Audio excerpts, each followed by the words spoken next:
Side 2 begins with Slow Rivers, another collaboration and, this time, an actual duet with another classic icon.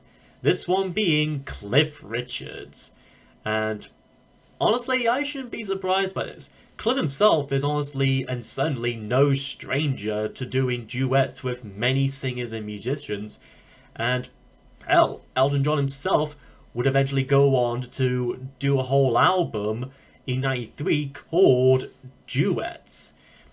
As for this song, it's another one that's not too bad, honestly. It's another soft rock song that compares the listener to a slow river, possibly referencing how some people are just too slow and often behind the times, even if no matter how much they try to keep up with the times. And in the verses, both Cliff and Elton both get an equal chance to shine with their iconic and familiar vocals. Each sing two lines in the two verses of the song, then in the chorus they both sing together in unison, and boy is it a little glimmer of harmonious glamour.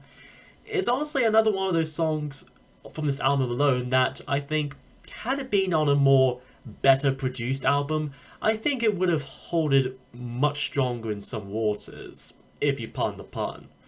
However, apparently from what I've looked up, this song was actually a bigger single in countries like Ireland and Belgium than it was here in the UK, so make of that if you will.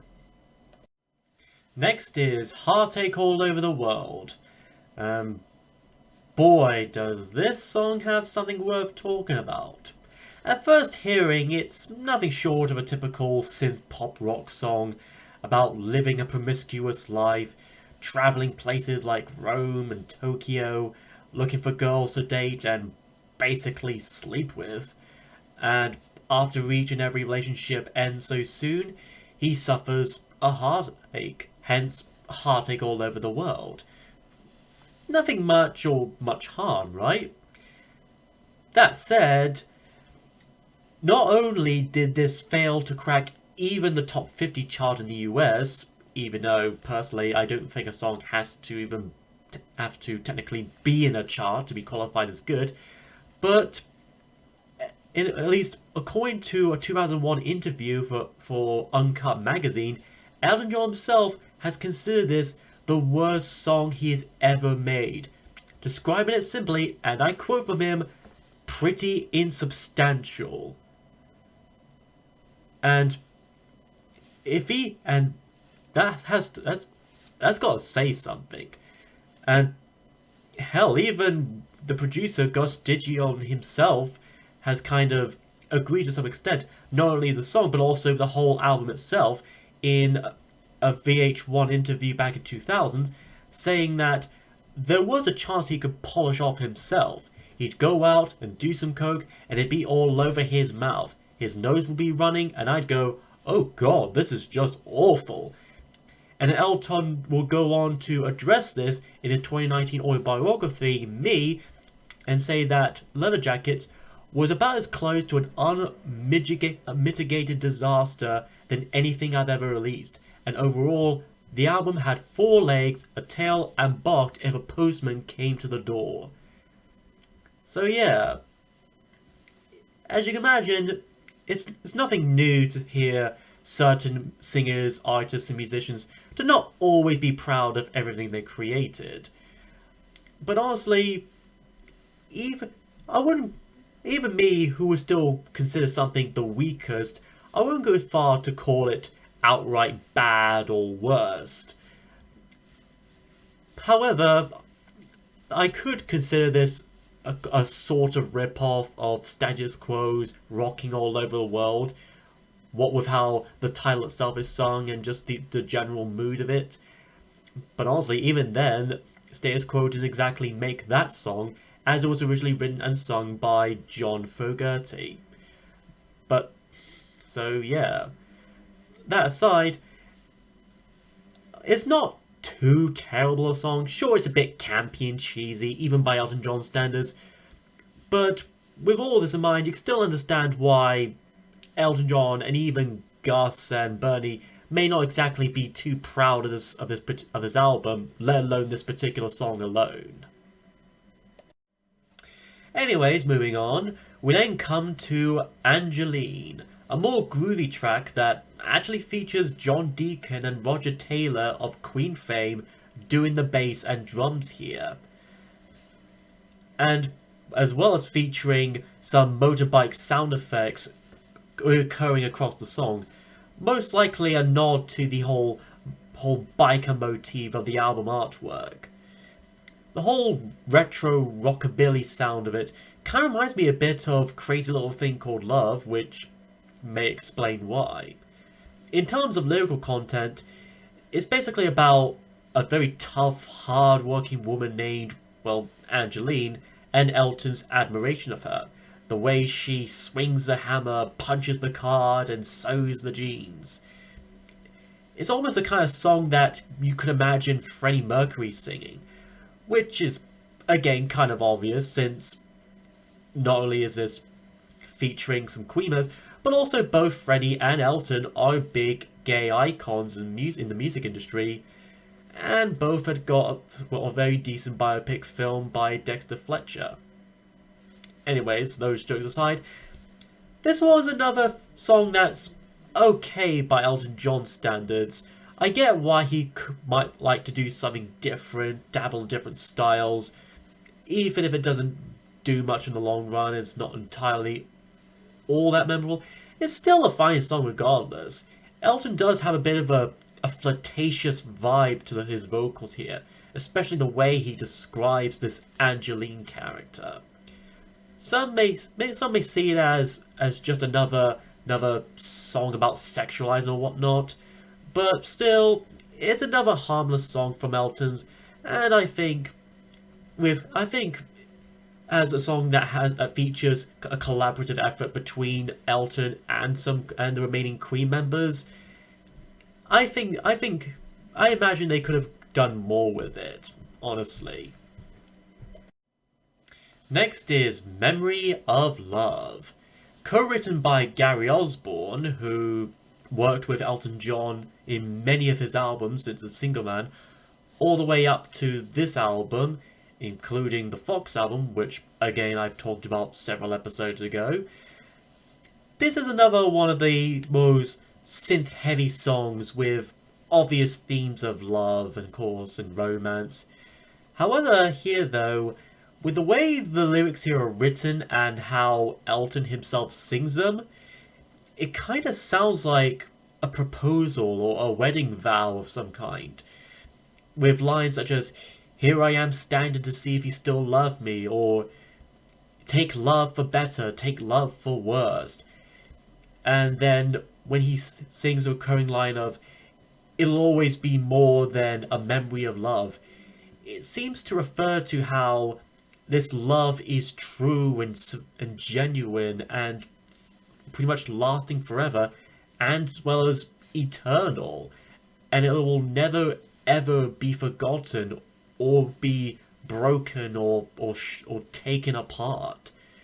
It's quite frankly pretty not all the it's pretty, shall I say, it's a pretty sweet tune, for a lack of a better phrasing. Nothing to write home about, of course, but then again, nothing too awful about it. All in all, Memory of Love is an interesting memory of a song.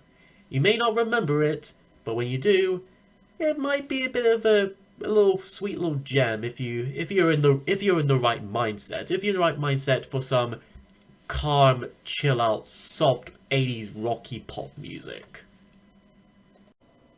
Then we have Paris, another very ambient song, bit reminiscent of the works of Eric Serra. This is essentially describing the things that one would do when in the city of love, such as making portraits of brushstrokes of yellow, or drinking in the amber, whatever that means, and maybe no doubt visiting Quasimodo, the triplets of Belleville, and Lady Bird and Chuck Noir. And much like Hooper Fire and Memory of Love, this was another sort of soothing, chill, and almost romantic kind of song.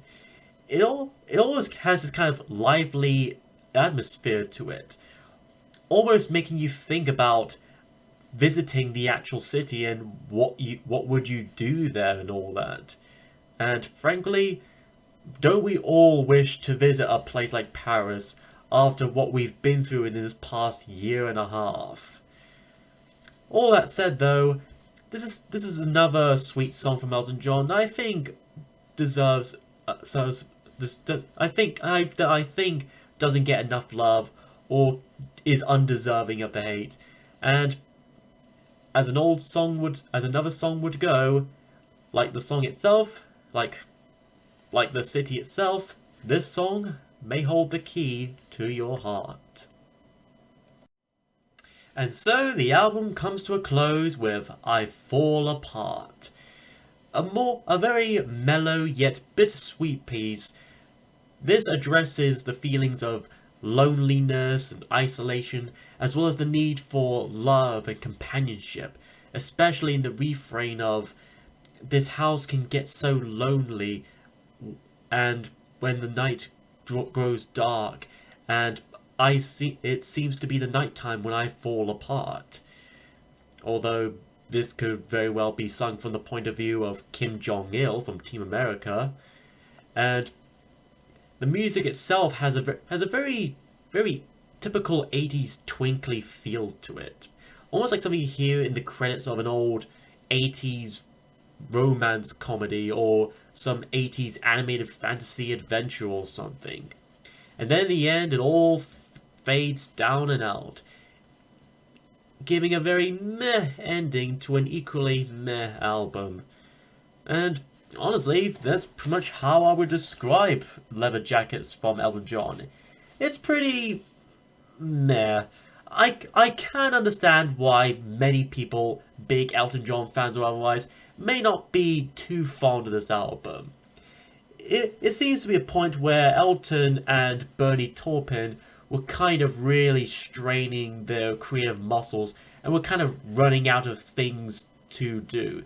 Kind of as if they kind of done everything they could with many albums in the past, like The Fox and Too Low for Zero, that they just kind of just threw out what they could, kind of just threw in what they could think of, and just came up with this out, just made this album as a result.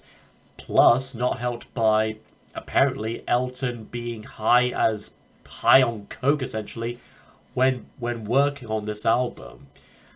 But even with all that aside, it's still a mostly competent album. Not perfect, mind you, not entirely memorable. It certainly may not reach the top 10 or 5 of many people's favourite Elton John albums, but I think most of the songs here are pretty forgiving and nothing too harmful.